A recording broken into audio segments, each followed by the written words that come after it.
Welcome to the deep dive. Today we're tackling something that's often pretty tricky, maybe even overlooked.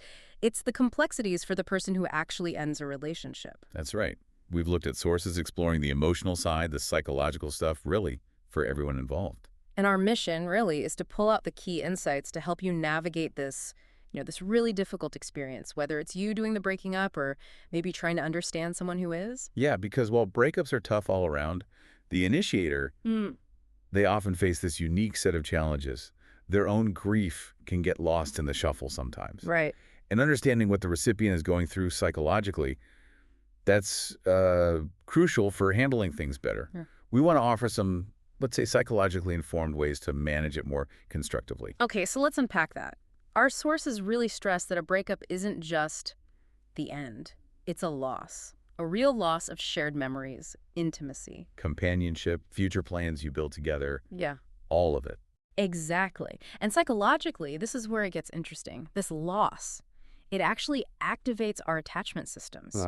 Think of it like that deep bond you have. When it breaks, it triggers this profound distress, almost like losing a primary attachment figure, like a parent when you're young. Right. And the research backs this up.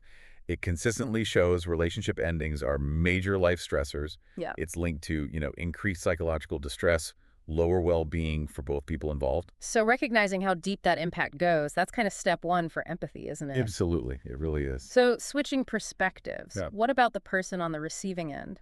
The sources suggest, and it makes sense, that being broken up with can often mean a more intense initial shock, especially if it feels out of the blue. Yeah, completely blindsided. It's like the ground just vanishes. And what's fascinating is this distress. It can manifest as shock, disbelief, maybe even a kind of numbness at first. A defense mechanism, sort of. Exactly. The mind trying to shield itself. Yeah. And brain studies, they actually show social rejection lights up similar areas to physical pain. That tells you how deep the hurt really is. Wow. Okay, and that initial shock. That's often just the beginning, right? Our sources list this whole spectrum of emotions, deep sadness, naturally, but also anger, confusion. And fear of being alone, disappointment, maybe guilt, even if they weren't the initiator, and often a real knock to their self-worth. It's a whirlwind. Yeah, a real emotional storm. And these feelings, they drive behaviors. Someone might withdraw completely, or they might get stuck in rumination. That's the mental replay loop, right? Going over and over it. Precisely. Constantly replaying events, conversations, trying to find answers, maybe trying to reconcile. You might even see changes in sleep, eating. Basic daily habits get disrupted. It's helpful to see the psychological frameworks here. The sources mention grief models, reminding us it's not linear. You don't just go through denial, anger, bargaining, depression, acceptance in neat steps. No, not at all. People jump around, revisit stages. It's messy. And then you layer on attachment theory. Ah, right.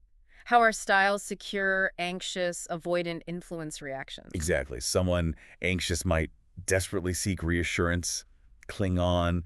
Someone avoidant might just shut down, pull away completely. It really shapes the response. It makes a lot of sense. And then there's rejection sensitivity, that intense reaction some people have in just our own thought patterns, like getting stuck on negative cognitions. It's complex. It truly is. And, while we've focused a lot on the recipient, we have to remember the initiator goes through it too.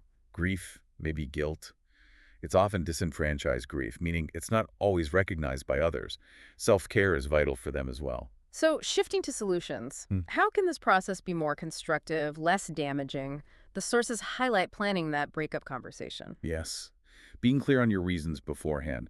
Choosing a suitable time and place, private, respectful. Maybe even a gentle heads up that a serious talk is needed. Not ambushing someone. Right? And the delivery. Yeah. It needs to be direct, unambiguous, no false hope. But delivered with empathy. That's a hard balance. Definitely. And then, afterwards, boundaries seem key. Crucial. Establishing clear boundaries. The need for space, for distance, defining rules for contact or maybe no contact for a while. Social media boundaries too. It helps both people start to heal and move forward. Okay. So, wrapping this up, here's something to think about. Just understanding the psychology behind a breakup for both the initiator and the recipient. How much could that change things? What if approaching relationship endings with this deeper awareness, this knowledge? What if that became more common? Could it lead to, less unnecessary pain and suffering overall? That's a powerful thought to leave with. Approaching it with more compassion, informed compassion. Definitely something to mull over. Thanks for diving deep with us today.